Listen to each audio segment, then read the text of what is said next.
सूरज उगने से बदलते हैं ये धरा आसमान, चलते रहने से हो जाती है हर मुश्किल आसान। चिंता को छोड़ कर आओ कर ले मन में शुभ चिंतन, हर पल को कर ले सफल सफल कह रही है ये पवन। संवार ले सुधार ले कर समस्या का समाधान, संवार ले सुधार ले कर समस्या का समाधान, कर समस्या का समाधान, कर समस्या का समाधान, कर समस्या का समाधान, कर समस्या का समाधान, कर समस्या का समाधान। नमस्कार, आदाब, सत श्री अकाल मित्रों, स्वागत है एक बार पुनः आप सभी का समाधान कार्यक्रम में। मित्रों, मेडिटेशन पे हम लोगों ने यद्यपि बहुत लंबी चर्चा की है, लेकिन पुनः आप लोगों के प्रश्न मेडिटेशन से जुड़े हुए आ रहे हैं, क्योंकि सचमुच ये एक बहुत ही महत्वपूर्ण विषय है जिसे हमें जानना ही चाहिए।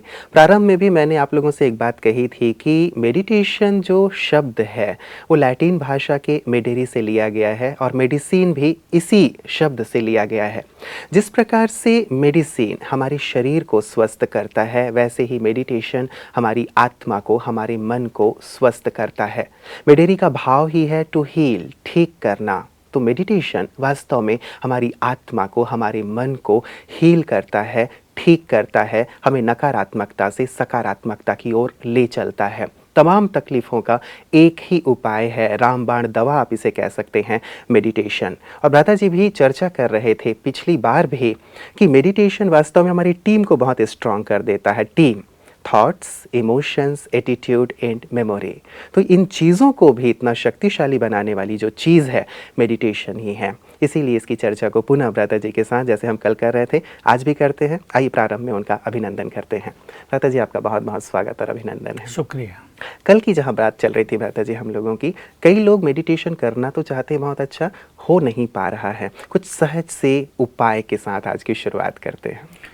पहले तो मैं शुरुआत तो एक दूसरे चीज़ से करूँगा। मुझे बहुत खुशी हुई, किसी एक छोटी बच्ची को ब्रेन में थोड़ा सा भारीपन लगने लगा जी, उसकी आंखों पे उसका इफ़ेक्ट आने लगा। माँ बाप तो चिंतित हुए। मैंने उसको थोड़ी थोड़ी बातें सिखाई, तो कल फ़ोन किया कि मेरा ना बीमारी आधी ठीक हो गई है मेडिटेशन करने से। वाह, छोटी बच्ची बोल रही है, मुश्किल से 5-6 साल की होगी। तो रुचि ऐसी चीज़ है जो मनुष्य को किसी भी फील्ड में बहुत सफल करती है जी। और योग एक ऐसा सब्जेक्ट है ही कि मैं किसी को निराश करने के लिए तो नहीं कहूँगा, उसमें मेहनत चाहिए और कई लोग उसमें उतने सफल नहीं हो पाते जितना वो चाहते हैं। पर जितना भी कम भी योग हो रहा हो उसमें संतुष्ट अवश्य होना चाहिए, क्योंकि ये योग प्रभु मिलन है। और वो प्रभु मिलन अगर 1 मिनट भी होता है तो उसमें आत्मा को बहुत सुख मिलता है, हमारा मन बहुत संतुष्ट होता है। इसलिए हमें लक्ष्य तो अपना महान बनाना ही चाहिए, लेकिन लक्ष्य को प्राप्त करने में मार्ग में अगर कुछ गड़बड़ होती है और हम नहीं पहुंच पाते तो हमें उस चीज़ को एंजॉय करना चाहिए जो हमने अचीव कर लिया है। मैं कभी कभी सोचता हूं, जब बाबा ये कहते हैं ना अपने महावाक्यों में, हम ईश्वरीय महावाक्य रोज सुनते हैं जी, तो जब बाबा ये बोलते हैं कि तुम 8 घंटा योग अभ्यास अवश्य करो, जो 8 घंटा मुझे याद करते हैं वो इस विश्व की सबसे बड़ी सेवा करते हैं। यही कल का प्रश्न था भ्राता जी, जो मैं आपके सामने रखने वाला था। मैं इनका नाम ले लूं ताकि इन्हें भी खुशी हो कि ये मेरा प्रश्न था। ये लखन लाल कौशिक जी हैं रायपुर से, और इन्हीं का ये प्रश्न था कि बाबा हमेशा कहते हैं कि 8 घंटा योग करो, लेकिन लाख कोशिश करने के बाद भी 8 घंटा योग नहीं हो पाता है। कृपया बताएं ये कैसे संभव हो? लाख कोशिश की जरूरत नहीं, 1000 कोशिश से ही काम हो जाएगा। फिर भी 1000 कई बार ज्यादा लगता है। मैं कह रहा था कि जब ये बात महावाक्यों में आती है कि मुझे 8 घंटा याद करो, और उसके लिए बाबा कई सुंदर बात कहते हैं। जैसे मैंने एक कही कि जो 8 घंटा रोज योग युक्त रहते हैं वो ईश्वरीय कार्य में सबसे बड़े सहयोगी हैं। क्योंकि उनके द्वारा शांति की, पवित्रता की किरणें, वाइब्रेशंस चारों ओर फैलती हैं। तो इस संसार के लिए ये बहुत बड़ा योगदान है। मैं श्रीमद् भगवत गीता की भी एक बात याद दिलाया करता हूँ, उसमें कहा है, हे अर्जुन, वो योगी जिसके मन में संकल्पों का अभाव है, ऐसा योगी संसार के लिए बहुत कल्याणकारी है। और कल्याणकारी इसीलिए कि उससे पावरफुल एनर्जी, बहुत पावरफुल वाइब्रेशन संसार को मिलते हैं। इसलिए एक योगी भी उसके चारों ओर अनेक लोगों का, मैं कहूँगा लाखों और करोड़ों लोगों का कल्याण करने में सक्षम होता है। परंतु मैं जो बात कह रहा था कि जब मुरली में ये आएगा कि 8 घंटा योग करूँ। अब मान लो क्लास में 100 स्टूडेंट बैठे हैं, 100 ने सुना 8 घंटे योग करना है, उनमें से 90% ने इसको वहीं कैंसिल कर दिया। कैसे? अपने से नहीं होगा, ये हमारा सब्जेक्ट नहीं। हाँ, हम इतने बिजी, भाई ये तो उनका काम है जो समर्पित रहते हैं, ये मधुबन वालों का काम है, टीचर बहनों का काम है। 90% लोग इसको अंदर ही अंदर कैंसिल कर देते हैं कि ठीक है बाबा कहता है, पर अपने से तो ये नहीं हो सकता, अपने को और भी तो काम करने हैं बहुत सारे। अब बचे 10% जिनको वहाँ इच्छा होती है कि हाँ 8 घंटा योग तो करना ही चाहिए। अब वो जब बाहर आते हैं क्लास से, आधे उसमें से फिर भूल जाते हैं, बचे 5। अब वो 5 में से कोई प्लान बनाते हैं, कोई 1-2 दिन कुछ अच्छा योग करते हैं और उसमें से कोई एक बिरला सफल होता है। इसलिए इसके लिए बहुत सुंदर प्लानिंग की ज़रूरत है और हम इसे रिजेक्ट न कर दें, कैंसिल न कर दें। हम दृढ़ संकल्प करें कि मुझे करना है।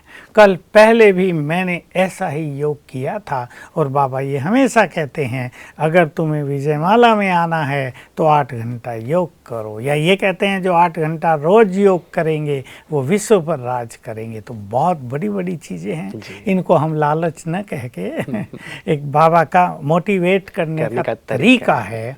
ये तो मिलेगा ही, भविष्य तो सुंदर होगा ही, क्योंकि 8 घंटे परमात्मा से जुड़े रहना, 8 घंटे परमात्मा मिलन की अनुभूति करना, 8 घंटे सोल कॉन्शियस होने की प्रैक्टिस करना, 8 घंटे संसार को गुड विशेस देना, गुड वाइब्रेशंस देना, ये अपने में छोटी चीज़ नहीं है, यूनिक बात हो गई। इसलिए हम देखते हैं मेरे पास भी बहुत लोग आते हैं जो 8 घंटे योग को करना चाहते हैं, और अगर हमारे पास 10 लोग ऐसे आए तो 10 के 10 वो अभ्यास शुरू करते हैं, उनमें से कोई एक बहुत सफल हो जाता है।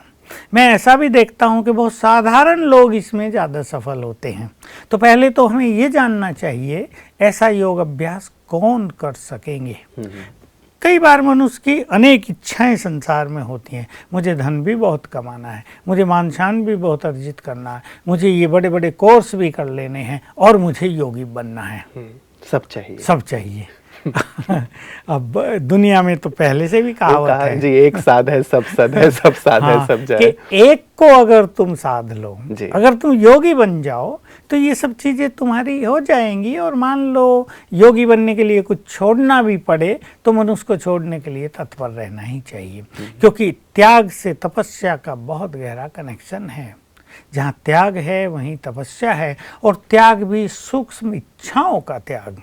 देखिए, घर छोड़ देना कंपैरेटिवली इजी है, लेकिन मान शान की इच्छा का त्याग कर देना, ईर्षा द्वेष घृणा भाव का त्याग कर देना, सबके लिए चित्त में शुभ भावनाएं भर लेना, मनोविकारों का त्याग कर देना, इम्प्योर फीलिंग्स का त्याग कर देना, अपने ईगो का त्याग कर देना, ये छोटी चीज़ नहीं है। इसके लिए नॉलेज भी बहुत होनी चाहिए, अवेयरनेस भी बहुत चाहिए, और इसके पीछे मनुष्य को पढ़ना पड़ता है। इसलिए जिसको योगी बनना हो उसको त्याग का बल तो स्वयं में भरना ही। चलिए भ्राता जी, ये तो रही बुरी चीज़ें जिन्हें हमें छोड़ना ही है, लेकिन कई बार जैसे आपने बहुत सारे लक्ष्यों की बात कही, तो कई बार कुछ चीज़ें सीखने की आवश्यकता महसूस भी होती है। मान लीजिए सेवा के क्षेत्र में हमें जाना है तो बहुत सारी चीज़ों का अध्ययन करना होगा, कई चीज़ें और भी हमें अपने जीवन में शामिल करनी होगी नॉलेज में, तो ये चीज़ें करते हुए भी तो योग कई बार कम हो जाता है। बिल्कुल कम हो जाएगा। मान लो कोई पढ़ाई में ही बहुत आगे जाना चाहता है और उसको पढ़ाई में बहुत अटेंशन देने की ज़रूरत है, तो योग के लिए समय भी नहीं निकाल पाएगा, क्योंकि ऐसा योग करने के लिए मनुष्य को कम से कम 2 बार तो बैठना चाहिए ही दिन में। एकांत की भी उसको ज़रूरत पड़ेगी। इसके बिना कोई ऐसा श्रेष्ठ योग योगी नहीं बन सकता। और ये योग भी कोई एक दिन कर ले और काम पूरा हो जाए, ऐसा नहीं, इसको कंटिन्यू करना पड़ेगा। जब ऐसा योग अभ्यास कंटिन्यू चलेगा तब परफेक्ट प्योरिटी आएगी, तब चित्त संपूर्ण रूप से शुद्ध होगा, तब हमारा मन शुभ भावनाओं से भरपूर होगा, तब उसमें खुशी, प्रेम, शांति या शक्तियाँ भरपूर होती जाएंगी। इसलिए निरंतर इसकी प्रैक्टिस की बहुत आवश्यकता होती है, लेकिन त्याग करना तो जरूरी है ही। तो लक्ष्य में थोड़ा सा स्पष्टीकरण चाहूँगा भ्राता जी कि क्या करें और क्या ना करें। जैसे ये तो बात हो गई कि चलिए विकारों का तो आंतरिक त्याग करना है, लेकिन जैसे सेवाओं के फील्ड में या जहाँ बहुत ज़्यादा आवश्यकता है ही वो हमें करना ही पड़ रहा है और वो हमारे योग को कम कर रहा है, वहाँ तक नहीं पहुँचने दे रहा है, तो क्या उन्हें छोड़ देना चाहिए? क्या नहीं, उन्हें भी छोड़ने की जरूरत नहीं, लेकिन एक सफल योगी बनने के लिए अपनी रूटीन बहुत बिजी हो जाए, हम अति व्यस्त हो जाएं, वो भी इस मार्ग में बाधक होगा। इसलिए अपनी दिनचर्या को बहुत लाइट रखना, कार्य को अपने कंट्रोल में कर लेना, और अगर किसी का बिजनेस भी है उसको भी कंट्रोल में करना। बहुत लोग हैं हमारे यहाँ बिजनेस वाले बहुत आते हैं जो अच्छा योग करते हैं, वो अपना रूटीन बनाकर चलते हैं, नियम, भाई सवेरे हमें 10:30 बजे या 11 बजे दुकान खोलनी है, उससे पहले का टाइम मेरा अपना है, परिवार के लिए है। ऐसे ही दिन में कम ग्राहकी होती है तो मुझे रेस्ट भी कर लेना है, और भी दुकान में साथी होते हैं, शाम को मुझे 1 घंटा अपने लिए बचाना अवश्य है। तो एक लक्ष्य बनाने की ज़रूरत होती है। अब कोई कहे नहीं मुझे तो सारा टाइम बिजनेस में ही देना है, मुझे तो 9 बजे दुकान खोल देनी है और मुझे तो रात के 9 बजे तक ही खुली रखनी है, मुझे तो इतना पैसा कमाना है, तो ऐसे में योगी बनना बहुत कठिन काम होगा। इसलिए अपनी दिनचर्या को थोड़ा लाइट करना। रही बात स्टूडेंट्स की, स्टूडेंट्स में हर स्टूडेंट तो ये नहीं कर सकता, जिसके पास प्योरिटी का बहुत बल है वो इसमें ज़्यादा सफल होते हैं। देखिए राजयोग का अभ्यास डायरेक्ट प्योरिटी से जुड़ा होता है। प्योरिटी जिसकी जितनी बढ़ती जाती है, योग अभ्यास उतना ही नेचुरल होता जाएगा। लेकिन पहले से जिसकी प्योरिटी बहुत अच्छी है, जिसके विचार बहुत सुंदर हैं, उसको योग अभ्यास में ज़्यादा सफलता होगी। तो चित्त की निर्मलता, स्वभाव की सरलता और प्योर संस्कार, ये तीनों चीज़ें मिलके किसी मनुष्य को योग की ऊंचाई पर ले जाती हैं। स्वभाव बहुत सरल रखना पड़ेगा, सबके लिए शुभ भावनाएं और प्रेम भी पैदा करना पड़ेगा। अगर मन में दूसरों के लिए कटुता है, दूसरों का चिंतन बहुत चलता है, मन में क्या क्यों की उधेड़ बुन बहुत चलती रहती है, मन भारी होता रहता है, तो ऐसा व्यक्ति योगी नहीं बन सकता। जो इस संपूर्ण ज्ञान को जानकर साक्षी भाव धारण कर ले, जिसके मन में no question and no complaint की भावना आ जाए, जिसका चित्त निस्वार्थ से भरपूर हो जाए, निस्वार्थ, क्योंकि मनुष्य कर्म कर रहा है, वो सबके बीच रह रहा है, उसमें कामनाएं, उसमें स्वार्थ, जहाँ तहाँ काम करता है। इसलिए जो मनुष्य जितना निस्वार्थ और निष्काम हो गया, वो उतना ही श्रेष्ठ योगी बन जाता है। निष्काम भाव इसमें बहुत बड़ी भूमिका निभाएगा, क्योंकि कामनाएं मनुष्य को कदम कदम पर होती हैं। कामनाओं को समझना, लक्ष्य को समझना, ये बहुत इम्पोर्टेंट चीज़ है। एक व्यक्ति बिजनेस करता है, उसको लक्ष्य है कि मुझे 6 मास में इतना कमा लेना है या ये काम कर देने, ये तो हुआ लक्ष्य, इसको छोड़ना नहीं होता है। कामनाएं होती हैं छोटी छोटी चीज़ें, मुझे समाज में सम्मान मिले, मैं ये काम कर रहा हूँ, लोग मुझे बहुत सम्मान दें, मैं पैसे वाला हो गया हूँ, उस तरह की मुझे मान्यता मिले, मेरी बात मानी जाए, ये सब कामनाएं। तो लक्ष्य बनाना किसी भी कार्य का वो सबसे सुंदर चीज़ है, हाईएस्ट टारगेट हम बना दें। और फिर दूसरा ये भी याद रखें कि जब वहाँ तक हम पहुँच जाएं, मान लो कुछ कम अचीव किया है, उसको स्वीकार करके आगे बढ़ें, उसमें परेशान न हो जाएं, इसको निष्काम भाव कहते हैं। कर्तव्य परायणता भी हो गई और कर्तव्य हमें बांध भी नहीं रहे हैं। तो तीसरी चीज़ के हम कर्मों को एंजॉय बहुत करेंगे, चाहे वो पढ़ाई का कर्म है या भोजन बनाने का कर्म है या कोई बड़ा ऑफिसर डायरेक्टर है उसकी जिम्मेदारियों का कर्म है, या और घरों में जो सारे काम हो रहे रोज़ बहनें माताएं जो कर रही हैं, उसको एंजॉय करें। मैं हमेशा कहता हूँ, मान लो तुम ड्राइविंग भी कर रहे हो, डू एंजॉय इट।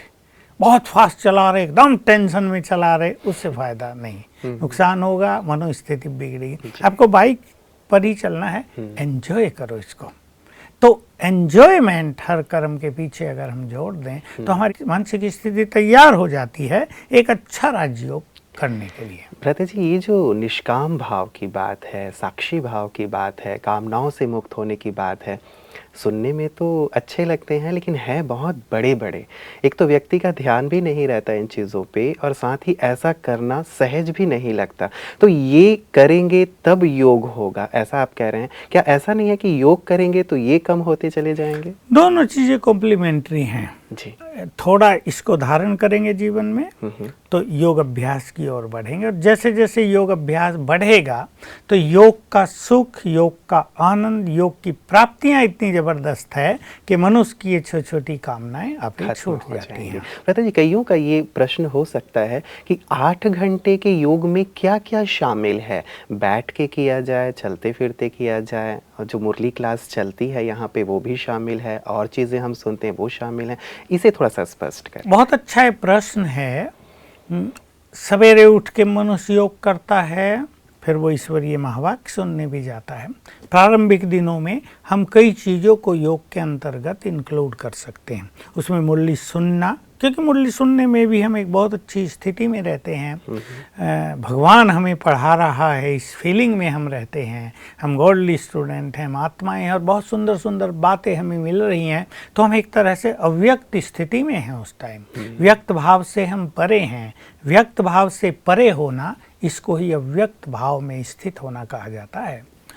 तो सवेरे उठकर योग करना, योग में स्वमान का अभ्यास करना, 5 स्वरूपों का अभ्यास करना, आत्मिक दृष्टि का अभ्यास करना, शिव बाबा से रूरिहान करना, सूक्ष्म लोक में जाना, तीनों लोकों की सैर करना, सकाश देना प्रकृति को, वायुमंडल को, दुखी आत्माओं को, इन सब चीज़ों को हम योग में इंक्लूड कर लें और एक लक्ष्य बना लें कि योग का अभ्यास हमें कर्म में ही ज़्यादा करते चलना है। बैठना भी इसके लिए आवश्यक है और एकांत भी इसके लिए आवश्यक है। देखिए, मैंने जब प्रारंभिक दिनों में अपने योग को बहुत आगे बढ़ाया था तो मैं बहुत ज़्यादा एकांत लिया करता था। मैंने अपने टाइम को बस सेवा और उसके अलावा संपूर्ण एकांत। मुझे दिन में भी अगर टाइम मिला तो मैं पहाड़ियों में जाता था, सवेरे भी 5 बजे चला जाता था, शाम को भी फिर से कामकाज पूरा हुआ एकांत में चल जाता था। तो एकांत में मनुष्य की एकाग्रता बहुत अच्छी होती है, एकांत में उसका चिंतन बहुत अच्छा होता है, एकांत में वो अपने से बात कर सकता है, अपने को स्वयं मोटिवेट कर सकता है। तो एकांत भी बहुत ज़रूरी है, और ऐसे योग अभ्यासी को कम से कम 2 बार तो बैठना ही चाहिए। और अगर किसी के पास अच्छा टाइम है तो वो 4 बार भी बैठे, भले ही 15-15 मिनट बैठे। लंबा समय बैठने की ज़रूरत नहीं। बैठने को कहने का हमारा लक्ष्य ये है कि एकाग्रता बनी रहे। मैं अपने पहले साल के अनुभव से ये कह सकता हूँ कि मैं रोज़ 5 बार तो बाबा का रूम जो बना होता है, मेडिटेशन रूम, उसमें जाके बैठता था, एक कांस्टेंट प्रैक्टिस के लिए, ताकि एकाग्रता बनी रहे। थोड़ी भी कम हुई तो फिर जा बैठे सारे दिन में 5 सारे दिन में। तो हम ये अपने यहाँ जो बहुत सारे लोग आते हैं उनको भी कराते हैं, और इसके रिजल्ट बहुत अच्छे होते हैं। लोग इससे अच्छे से अच्छे अनुभव एकाग्रता की शक्ति को बढ़ाने के करके जाते हैं। तो ये भी अवश्य करना चाहिए। लेकिन जिनको ऐसा 8 घंटे का योग करना है वो इसकी एक सुंदर प्लानिंग कर लें। सवेरे 4 बजे उठें। मैं बहुत जल्दी उठने की बात भी नहीं कहूँगा, जो लोग ग्रस्त में हैं या कार्यों में हैं, मैं नहीं कहूँगा वो 2:30 बजे उठें, 3 बजे उठें, वो 4 बजे ही उठें। अब लक्ष्य बना ले 4 से 8। ये जो हमारे पास 4 घंटे हैं, इनको हमें पूरा सफल करना है। और योग का अपना चार्ट लिखें। पहले 1 घंटा होगा, फिर 2 होगा, फिर 2:30, 3, 3:30, ये 4 घंटे, इसमें हम मुरली को भी जोड़ देंगे। तो ये जो 4 घंटे हैं, इसमें हम योग का चार्ट इतना कर लेंगे, ऐसी एक प्लानिंग करें। उसके पास बाद 8 से ऑफिस जाने तक, कोई 9:30 जाएंगे, कोई 9 जाएंगे, या कोई 8 बजे भी चल जाएंगे अपने काम पर। इस टाइम को भी बांट लें, एक फिक्स कर लें, इसमें मुझे ये अभ्यास करने हैं। अब जब हम कर्म क्षेत्र पर चले गए तो एक जनरल बात यह है कि सबको कोई एक अभ्यास अपने मन में साथ लेकर जाना चाहिए कि आज कर्म क्षेत्र पर सारा दिन हम ये अभ्यास करेंगे, एक अभ्यास बस। एक अभ्यास को बार बार करेंगे और फिर शाम को जैसे ही घर लौटे, कोई 5 बजे लौटे, कोई 6 बजे लौटे, जो सर्विसमैन है तब तक ये अभ्यास करें। 6 बजे से 10 बजे के टाइम को फिर से 4 घंटे हमारे पास हैं। भले ही मनुष्य उसमें थकेगा भी, वो कोई रिलैक्स भी चाहेगा, इसमें लक्ष्य बना ले कि हमें 1, 1.5, 2 घंटा एक अच्छी स्थिति का अभ्यास कर लेना है। उसमें पहले सुनना भी जोड़ लें, अच्छी बातें सुनते हैं, मुरली सुनते हैं और कोई अच्छी बात सुनते हैं वो भी जोड़ लें। एक तो ये तरीका है। दूसरा तरीका ये कि हर घंटे अपने मन और बुद्धि का एक सुंदर प्रोग्राम फिक्स कर लें कि मुझे हर घंटे ये अभ्यास करने हैं। ये एक बहुत अच्छा चार्ट हम लोग बनाते हैं और मैंने इसको बहुत ज़्यादा अभ्यास किया था। पहले 6 मास बहुत तत्परता से इसकी प्रैक्टिस मैंने की थी और मुझे सबसे सुंदर चार्ट लगा। अव्यक्त बाबा ने इसकी राय दी थी कि ऐसे ऐसे करो। याद होगा सभी को, बाबा ने कहा था जैसे बड़े लोग अपना टाइम टेबल फिक्स कर लेते हैं, time minute to minute program उनका फिक्स होता है। तुम इस संसार में सबसे बड़े हो तो तुम भी अपने मन और बुद्धि का एक टाइम टेबल फिक्स कर लो। तो मैंने ऐसे ही बना लिया चार्ट कि सवेरे मैं तो 3 बजे उठ जाता था, 3 से 4 मैं ये प्रैक्टिस करूँगा, 4 से 5 ये करूँगा। इनमें मैंने कई प्रैक्टिस जोड़ ली थी, मतलब वेराइटी। फिर 5 से 6, 6 से 7, तो ऐसी कम से कम 16, 17, 18 तरह की प्रैक्टिस, कुछ प्रैक्टिस रिपीट कर ली गई थी। ऐसा भी एक चार्ट सभी जो ऐसे जिज्ञासु हैं वो बना सकते, लेकिन चार्ट खुद बनाना चाहिए। मान लो मैं उन्हें चार्ट देता हूं तो उसमें उनको उतना मजा नहीं आएगा। अपनी प्लानिंग जब मनुष्य स्वयं करता है तो उसमें वो बहुत दृढ़ रहता है और अपनी दिनचर्या के अनुसार करता है, अपनी कैपेबिलिटी के अनुसार करता है कि इस घंटे में बहुत बिजी हूं तो मैं केवल ये याद कर सकूंगा मैं एक महान आत्मा हूं, 10 बार याद करूंगा मैं एक महान आत्मा हूं, दूसरे को ये पता नहीं होगा। इस घंटे में बहुत लाइट हूं तो मैं अभ्यास कर सकूंगा बाबा की किरणें आ रही हैं। तो अपने अपनी दिनचर्या के अनुसार, अपनी अपनी क्षमताओं के अनुसार अपना ऐसा चार्ट बना लिया। दूसरी विधि है और तीसरी विधि मैं एक बहुत अच्छी सजेस्ट करता हूँ जो भी बहुत सुंदर है और मैंने इसका भी अभ्यास बहुत समय तक किया था कि हम अपनी दिनचर्या को कर्म वाइज कुछ भागों में बांट लो। मान लो हमने 20 तरह के कर्म लिख लिए, एक लिस्ट बना लें। उसमें नहाना धोना भी एक कर्म है, पानी पीना भी एक कर्म है, भोजन खाना भी एक कर्म है, बनाना है, किसी को ऑफिस जाना है, किसी को घर में कपड़े धोने हैं या घर की सफाई करनी है या किसी से काम कराना है या कोई दुकान पर है उसको ग्राहकों को डील करना है या अपना अकाउंट देखना है। अपने 18-20 तरह के काम लिख लें जी। और इस कर्म में ये अभ्यास, इस कर्म में ये स्वमान, इस कर्म में ये प्रैक्टिस फिक्स कर लें। उसकी लिस्ट भले ही साथ ले जाएं, 2-4 दिन में वो याद हो जाएगा और फिर उसकी प्रैक्टिस बहुत अच्छी होगी। जैसे मैं बताऊं आपको, मैंने एक प्रैक्टिस रखी थी, हमें 2-3 बार कपड़े बदलने पड़ते थे कामकाज के कारण। तो इसमें तो टाइम तो जाता है, 5-5 मिनट तो लगेगा एक बार में। तो मैं सोचा 15 मिनट ये भी तो खाली चला जाता है। तो मैंने उस टाइम प्रैक्टिस कर ली कि ये देह भी मेरा वस्त्र है और मुझे ये भी तो बदलना है। कितने देह मैंने बदल लिए हैं, मैं तो आत्मा हूँ। तो ऐसी प्रैक्टिस ने बड़ा आनंद दिया। हंसी की बात, हम सेविंग करते हैं, भाई लोग सेविंग करते ही हैं, शीशे के सामने हैं आत्मा, अपने को ही देख रहे हैं ना। और ये देह मेरा मंदिर है और ये हिस्सा मंदिर का गुंबज है, ऊपर का है ना। तो हम अपने मंदिर की सफाई कर रहे हैं, क्लीनिंग कर रहे हैं। तो ऐसे ये हंसी खुशी के एंटरटेनिंग प्रैक्टिस है। ऐसे ही जो आप अभ्यास और करते थे कर्म में, वो भी कुछ सुना दे, बड़े सुंदर लग रहे हैं। मैं भोजन खाता था तो मैं अभ्यास करता था, बाबा आप आ जाओ और मुझे खिलाओ। तो एक बार मैं खिला रहा हूँ बाबा को, एक बार वो मुझे खिला रहे। हाथों से नहीं, कोई देख लेगा तो मजाक करेगा क्या कर रहे हैं, एक्टिंग कर रहे हैं क्या कुछ, लेकिन सूक्ष्म रूप से बाबा एक पीस आप मुझे खिलाओ, फिर एक मैं आपको खिलाता हूँ। ये बहुत अच्छी प्रैक्टिस मैं ऐसे करता रहा। घूमने का बहुत शौक था ही और मैं घूमता बहुत था पहाड़ियों में। तो बहुत अच्छी प्रैक्टिस कभी मैं लाइट हाउस फरिश्ता हूँ, और कभी मेरी प्रैक्टिस चलती थी कि ऊपर से बाबा की किरणें मुझ पर पड़ रही हैं, जैसे ऊपर से बरसात हो रही है शक्तियों की और मैं नीचे घूम रहा हूँ। कब प्रैक्टिस करता था मैं बिल्कुल ऊपर बाबा के साथ हूँ, बुद्धि उसके स्वरूप पर फिक्स है और नीचे हम घूम रहे हैं। ऐसे ही मुझे लिखना भी होता था और पढ़ना भी, और उन दिनों मैं टाइपिंग किया करता था इंग्लिश की। तब ये कंप्यूटर आदि का ज़माना नहीं था, टाइपराइटर होते थे, उसमें मैंने बहुत अच्छी प्रैक्टिस कर ली थी। हालांकि टाइपिंग करना एक बुद्धि का काम है और बिल्कुल आंखें भी फिक्स हैं और बुद्धि भी, लेकिन मैंने ऐसी प्रैक्टिस कर ली थी कि जैसे ऊपर से बाबा किरणें पड़ रही हैं और मैं टाइपिंग कर रहा हूँ। ऐसे लिखते हुए भी मैं बहुत अच्छे अच्छे अभ्यास करता था कि बाबा आकर बैठ गया मेरे पास और बाबा कहता हूँ अब आप बोलो, डिक्टेट करो, मैं लिखूंगा। इससे बहुत अच्छे अनुभव होते थे।